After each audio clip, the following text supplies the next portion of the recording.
Sunday's showdown will be the first time an FA Cup semi-final has been staged here at Wembley, but it won't be the first time North London's rivals have met on soccer's biggest stage. A pre-season tournament in the summer of '88 produced an emphatic victory for Arsenal. Terry Venables had completed just 9 months in charge at Spurs, and Gazza was still struggling to make his mark. Recent North London derbies have been more evenly balanced, but all previous form of course will be forgotten come Sunday.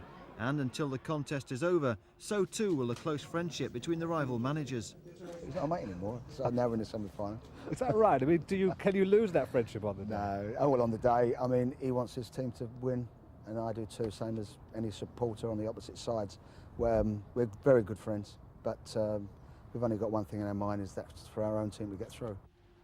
Much has been made of Spurs' reliance on the goal-scoring power of Gary Lineker and the extraordinary talent of Paul Gascoigne. Gazza's midweek comeback at Norwich was greeted with a huge sigh of relief by Tottenham and a note of surprise by Gunners boss George Graham, who's had to reconsider his own game plan. Well, he's a unique talent at the present time in England, and obviously we will treat him and give him that respect. But sometimes, I mean, Tottenham have got a lot of good players.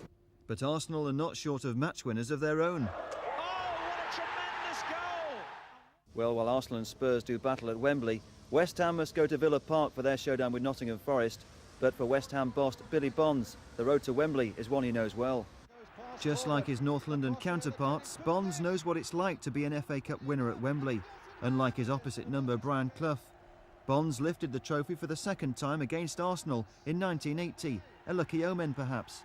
The first division versus second division, but hopefully we'll be playing against those sort of sides next year. I mean, please God and touch a bit of wood, we'll be playing against those teams. So I wouldn't imagine the gap's that big, but obviously Forest have got a lot of good players, but semi-finals, anything can happen.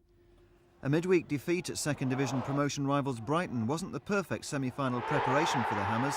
Still, Trevor Morley's return after a domestic stabbing could be just as much a boost for the EastEnders as Gazza's comeback for Spurs.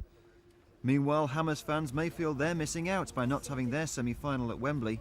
With so many big soccer matches being played there these days, they've certainly got reason to feel left out. But they needn't worry about the famous playing surface being worn out by the time they get to the final, if they beat Forest.